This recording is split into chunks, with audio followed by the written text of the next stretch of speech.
Salut tout le monde, nouveau devlog. Pour ce mois-ci, on va principalement parler de deux sujets. Donc le premier c'est le Game Crealab, qui est une résidence d'écriture pour jeux vidéo et sur laquelle j'ai postulé pour le projet d'Agala Story en décembre. Et le second point, c'est vous parler un peu de l'avancement des nouveaux niveaux qu'on est en train de faire, notamment d'un gros point, d'un gros sujet qui a demandé pas mal d'efforts. Le Game Crealab, c'est une structure qui accompagne les projets de jeux vidéo. Donc en fait, ils appellent ça des résidences d'écriture. Grosso modo, c'est sur plusieurs semaines et pendant ces semaines-là, en présentiel, en fait, on est accompagné sur la création du jeu vidéo sur différents points, que ce soit en termes de gameplay, marketing, et aussi surtout vraiment l'idée, c'est de renforcer la proposition du projet pour qu'il puisse, on va dire, attirer le regard d'investisseurs, pour voilà que les gens puissent avoir plus confiance en ces projets-là et soient prêts à mettre des moyens dedans pour qu'ils soient réalisés. Du mois d'octobre au mois de décembre, il y avait un appel à projet pour ceux qui étaient intéressés à collaborer avec l'industrie japonaise du jeu vidéo.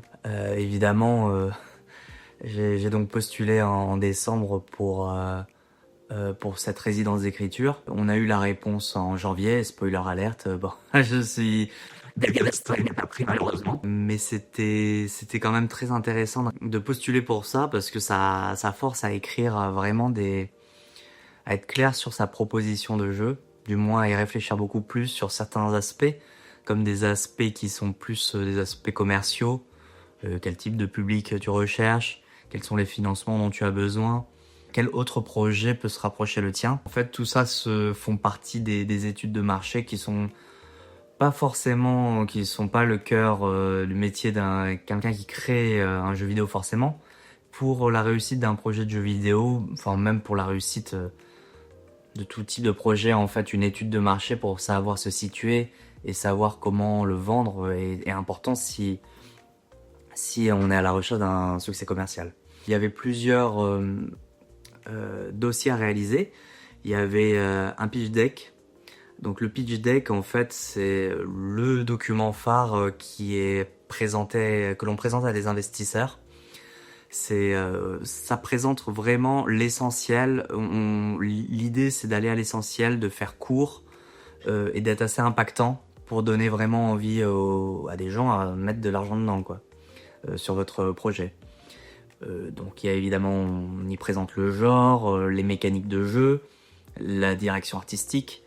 On peut aussi présenter un public cible, ce sur quoi on pense que le jeu peut plaire, et également faire des recherches de différents projets qui pourraient se rapporter au vôtre. Il y a également un autre dossier qui est à faire, c'est une note d'intention. Donc c'était la première fois que je réalisais ça.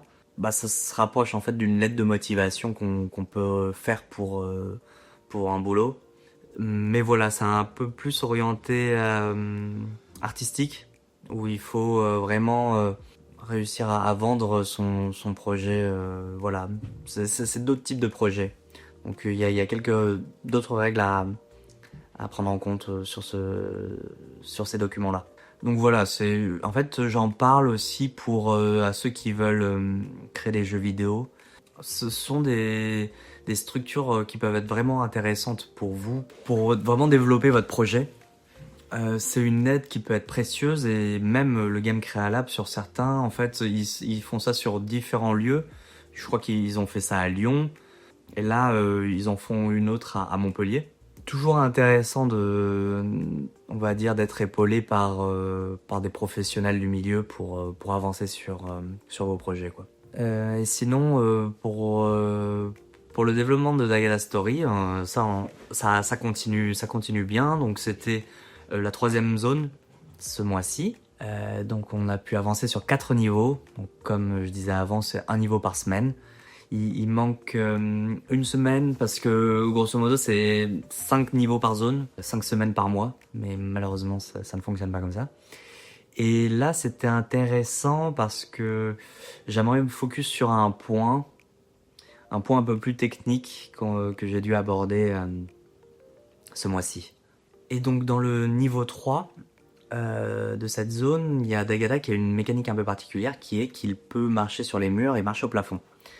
Et donc Dagada, le personnage, utilise la physique naturelle de Unity, du moteur physique du jeu. C'est quelque chose qui est plutôt bien fait, qui fonctionne bien, c'est que les moteurs de jeux vidéo ont toujours une physique implémentée de base qui permet d'avoir la physique naturelle du monde qui nous entoure. Ça veut dire qu'on peut marcher normalement sur les sols, il y a bien les effets de collision. Si on lâche un objet, il va tomber naturellement avec une certaine vitesse sur le sol. Ça c'est bien fait, mais par contre là, avec le fait qu'il marche sur les murs et marcher sur le plafond, j'ai rencontré des limites par rapport à ce qui est proposé par Unity, particulièrement en fait au niveau des murs, parce qu'au niveau du plafond ça fonctionne assez bien. Le personnage il peut marcher, il peut sauter, il peut courir, ça se fait plutôt bien. Par contre au niveau des murs là, c'était vraiment pas adapté du tout, donc j'ai pris le choix de partir sur, pour ce personnage là, d'avoir une physique personnalisée pour lui. Donc voilà, ça me faisait un peu peur au début, mais au final en fait, ça c'est compris dans un petit script et c'est assez bien fait. Et donc cette logique fonctionne bien, il y a dû avoir quand même pas mal d'ajustements, notamment avec la gestion des inputs, donc de la manette, des touches qui sont utilisées par le joueur. Parce que, en fait, évidemment, pour marcher de droite à gauche, sur une gravité, lorsque la gravité est normale, enfin normale, quand on marche au sol ou qu'on marche au plafond, en fait, dans le jeu, un jeu 2D comme ça, il suffit d'appuyer sur les touches droite ou gauche pour qu'il avance vers la droite ou vers la gauche. Ça, y a pas de souci. Mais par contre, quand on marche sur un mur, les touches de direction droite-gauche sont plutôt les touches qui s'enfoncent vers le sol, le nouveau sol qui est le mur. Donc à ce moment-là, il faut inverser, il faut adapter les contrôleurs pour les différentes gravités. Et donc voilà, le mois prochain, nouveau niveau. C'est la zone 4, on s'attaque aux mines de Yae. Il y a quelques niveaux particuliers, il y a notamment Dagada qui fait de la luge, Dagada qui fait de la plongée. Voilà, ça va être fun de s'attaquer à ça. Même si ça existe, il y a déjà des parties qui sont plus ou moins faites, donc ça devrait être rapide. Mais voilà, c'est à peu près tout pour ce mois-ci. Merci beaucoup d'avoir pris le temps d'écouter et puis on se voit le mois prochain. À plus tout le monde, salut.